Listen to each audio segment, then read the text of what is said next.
asalaamaaleykum waa Sénégal asalaamaaleykum waa diaspora maa ngi leen di nuyu yéen ñëpp kenn ku nekk sa tur ak sa sant. DG Info tey dafa ñëw ak yéen pour waxtaanee musiba yooyu xew Kaolack maanaam agression mortelle bi fa am dont est victime benn citoyen sénégalo-américain ak papam. Man dama bëggoon ñu waxtaanee mbir mi parce que mbir mi jéggi na dayoo mbir mi dafa am lu bari lu mu tënk. Man dama balaa may wax ci DG Info damay wax personnellement man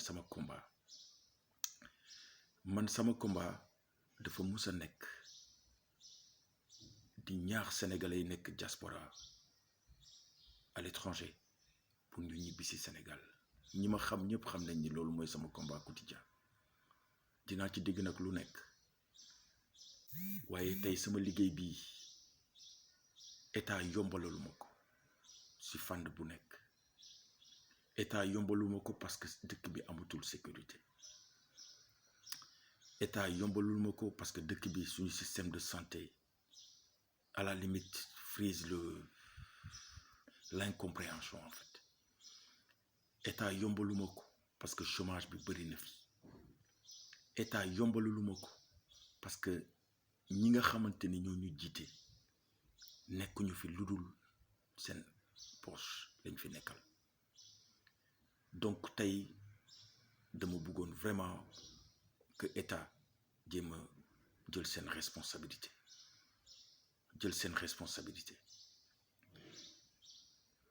man am naa lu ma metti trop et par la même occasion avant même may sori dama bëggoon jaal ko tout le peuple sénégalais jaale ko waa États-Unis waa diaspora bi di li wax ne yàlla na ko yàlla yërëm xale bu góor bi génn àdduna. di ñaanal aussi papam bi nga xamante ni mi ngi réanimation yàlla yëkkati ko incha allah. en tout cas di leen wax ni lu ñëpp di wax ci suuf rek laa wax ci kaw. dëkk bi doxul. il faut pas qu'on soit égoïste. il faut pas que ñun par exemple man di gis ni sama situation est bien que duma tere wax si li nga xamante ni ñeneen ñi seen situation baaxul. vraiment dëkk bi doxul te maa ngi lancé un message à l'État du Sénégal pour que ñu jéem a rectifier le tir parce que ils ont 4 ans ici encore pour rectifier le tir. chaque fois nga gis agression, chaque fois nga gis bu si mujjee mooy xale bu jigéen bi ñuy faat ak l'agent de sécurité Sagam ci autoroute bi. man mii di wax ak yéen fekkoon na ma foofu te amoon naa lu ma ci waxoon. ñu ngi lancer encore une fois l'État du Sénégal à redoubler d'efforts parce que dëkk bi dañu war a bàyyi xel ni ñun ñoo leen fal, les citoyens ñoo leen fal. les citoyens yi sonn nañu. citoyens yi amatuñu sécurité. poste de santé yi hôpitaux yi foo dem balaa ñu lay laal xaalis lañ lay laaj. man j'ai vécu 21 ans en Europe, man musu ma taxaw hôpital ñu laaj ma xaalis avant ñu may faj musul am. la question fondamentale va se poser lu ñoom dañu am moyen, loolu lañ lay wax toujours. non, affaire bi du moyen, affaire bi c'est dans le cœur. mais nit ki boo amul compresse moom day dem jëndi compresse. mais toppatoo leen ko.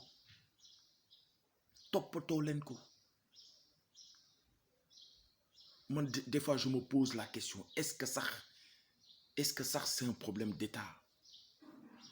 Est-ce que ça c'est un problème d'État? C'est la deuxième question que je me pose. Parce que hôpitaux yi il est vrai que c'est l'État qui devait les sanctionner. mais ñi fa ne ay nit lañu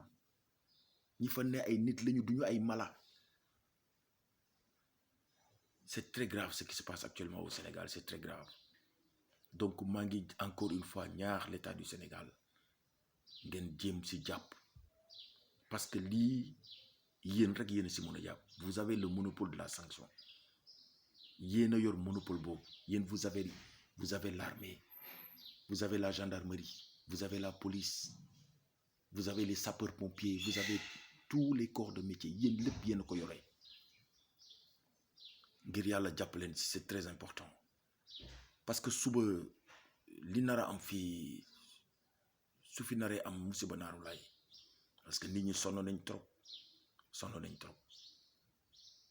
Donc DG Info loolu la indi woon tey di ñaan aussi ngeen ànd ak dal aussi di ñaan yàlla aussi ñooñu nga xamante ni yàlla dafa jël seen bakken yàlla xare lañ àjjana di ñaanal papam yàlla yëkkati ko hôpital incha allah.